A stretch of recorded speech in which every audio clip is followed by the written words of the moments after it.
welcome to my painting tutorial. Today I will teach you how to paint this beautiful painting. Take some yellow color, red color, orange color, green color.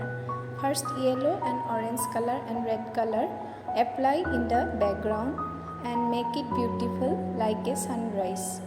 Then after making or applying the background, take some green color with flat brush and then draw some bamboo trees in this beautiful background.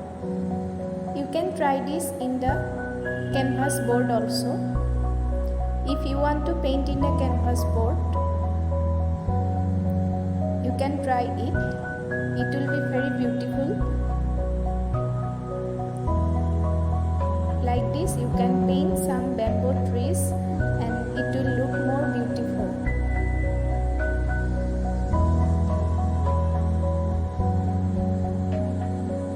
With green colors you can apply or draw some bamboo leaves also from the edges of the bamboos.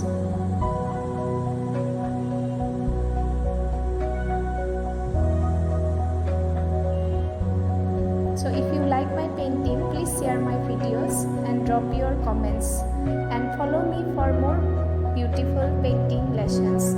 Thank you so much. Bye bye.